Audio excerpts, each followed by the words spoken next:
यह मानव शरीर कैसे बनता है। ये मानव शरीर बनने से पहले यह संसार क्या था। तो कहते हैं जब सृष्टि क्रम आगे बढ़ाने के लिए जब सोचने लगे कि महाराज सृष्टि रचना करना है, कि देखा है पूरे संसार में जल ही जल दिखाई दे रहे हैं, कि वह नारायण उस जल से ही प्रारंभ किया सृष्टि क्रम। कैसे प्रारंभ किया है कि जल से सर्वप्रथम मीन का निर्माण हुआ।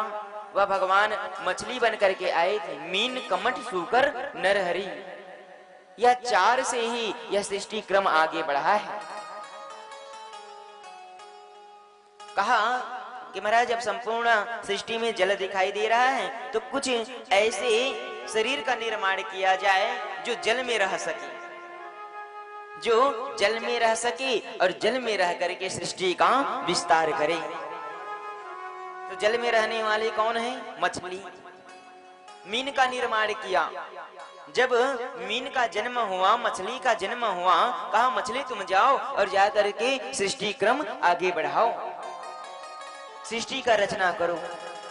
मछली आए महाराज, सृष्टि का रचना किया तो वह अपने जैसे ही शरीर वाले को अब जन्म देने लगी।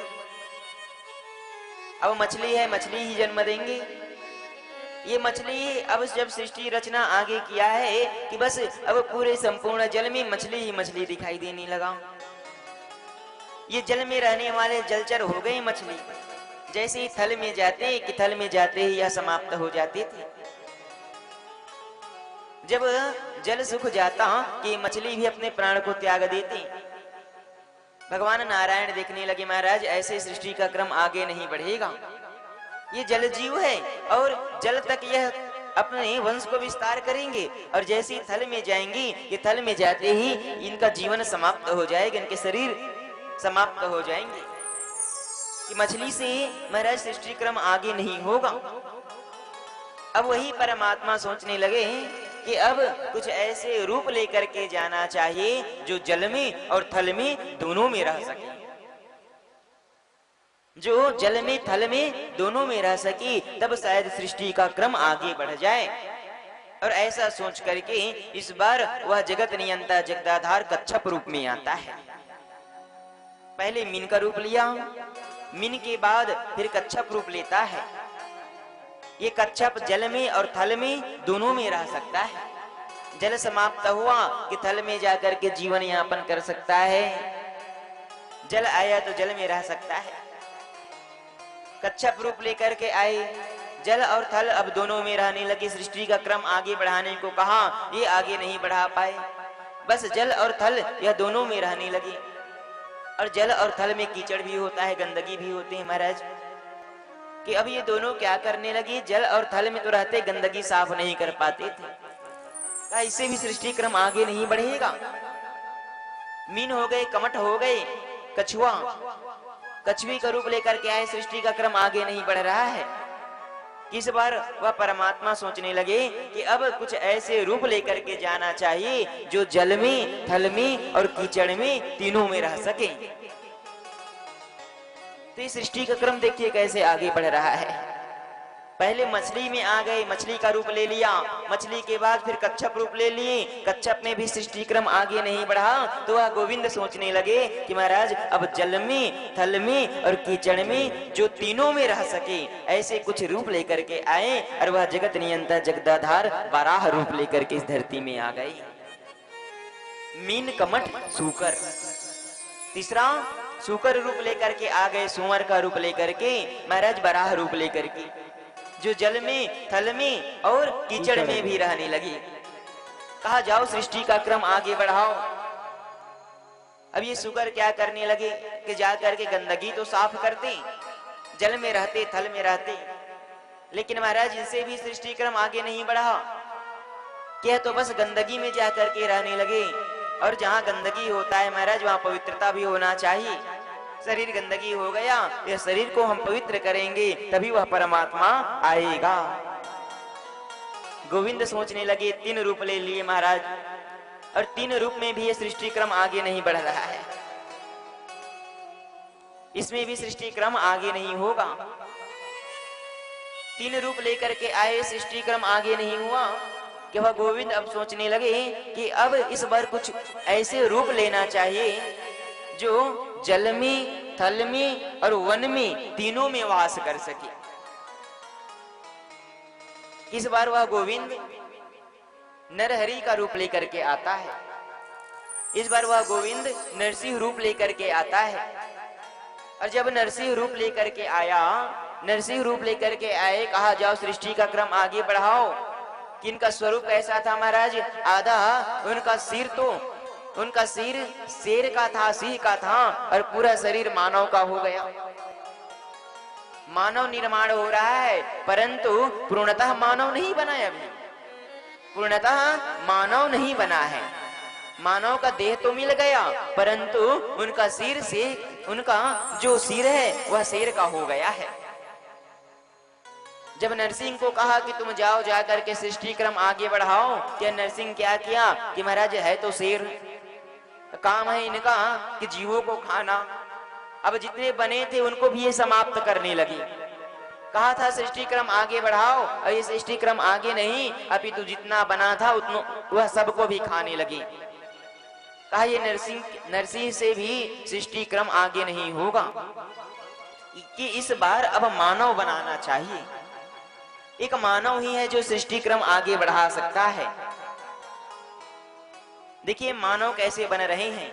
वह गोविंद पहले मीन लिया, मीन रूप लेकर के महाराज वह कच्छप में आ गए, दूसरा रूप। कच्छप के बाद फिर वह बाराह रूप लेकर के आए, और बाराह के बाद नरसिंह बन गए, और नरसिंह बनने के बाद भी सृष्टि क्रम आगे नहीं हुआ। कहा महाराज ये तो खूंखार हो गए, आधा जानवर का हो गए, आधा मनुष्य का हो गया, ये सृष्टि क्रम आगे नहीं बढ़ा पा रहे हैं। इस बार अब मानव का रूप लेना चाहिए। एक मानव ही है जो सृष्टि क्रम आगे बढ़ा सकता है। किस बार वह नारायण वामन रूप में आ गए। मानव तो बन गए, वामन रूप लेकर के आए, परंतु पूर्णतः मानव नहीं बन पाए। उनका कद छोटा हो गया। जब मानव बने कि महाराज सबसे पहले वह छोटा रूप लेकर के आया, वामन बन करके आए, सृष्टि क्रम आगे नहीं हुआ। वामन को भी आज्ञा दिया था, वामन जी जाओ जाकर के सृष्टि क्रम आगे बढ़ाओ, कि वह वामन अपने जैसे छोटे कद वाले ही बनाने लगे। भगवान नारायण सोचने लगे महाराज अभी तो कलयुग का प्रथम चरण चल रहा है, अब प्रथम में मनुष्य की आयु 100 वर्ष का है, और ये हमारे वामन जी महाराज तो कलयुग के चौथे चरण को ले रहे हैं, क्योंकि चौथे चरण में मनुष्य की आयु छोटा हो जाएगा 12 वर्ष का। अरे ये वामन जी महाराज आरंभ में ही अपने जैसे रूप दे रहे हैं, इससे भी सृष्टि क्रम आगे नहीं होगा। कहा वामन जी महाराज अब अपने ही स्वरूप को लेकर के रहिए, अब सृष्टि क्रम बंद कर दीजिए। इस बार वामन रूप लेकर के आए, सृष्टि क्रम नहीं हुआ, पूर्णतः वह पुरुष का रूप नहीं बना, पूर्णतः मानव नहीं बना।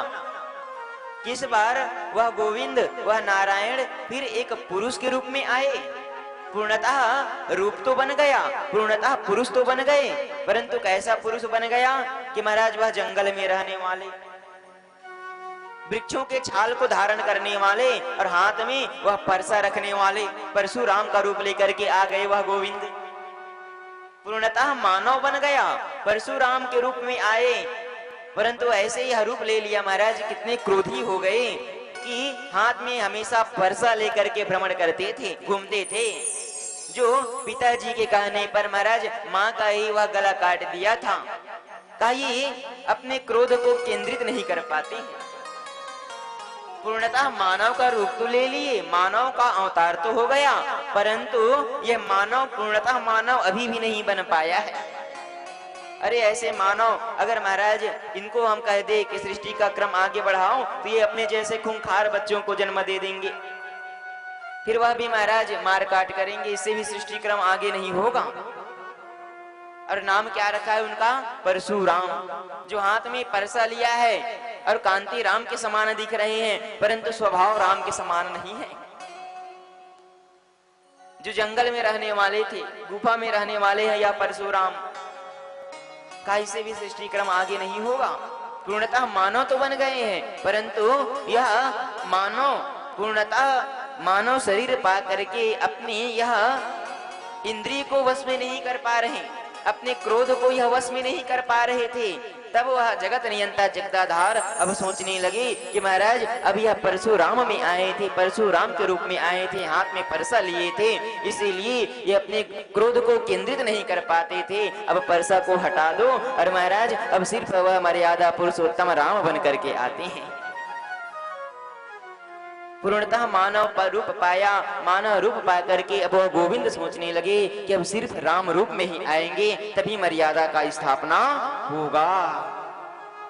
और वह गोविंद, वह जगत नियंता जगदाधार इस बार इस धरती पर पूर्णतः मानव का रूप लेकर के आते हैं, पूर्णतः राम का रूप लेकर के आते हैं, जो यहाँ आकर के मर्यादा को स्थापित करके चले जाते हैं, जिसको लोग मर्यादा पुरुषोत्तम राम के नाम से जानते हैं, जिनके केवल नाम लेने से, नाम मात्र से जीव का कल्याण हो जा रहा है, नाम मात्र से उद्धार हो जा रहा है महाराज।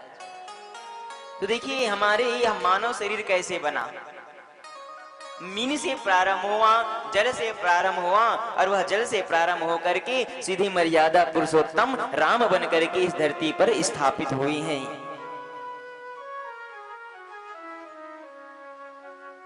और फिर वही राम से यह मानव सृष्टि हुआ है, वही राम से फिर जगत का निर्माण हुआ है।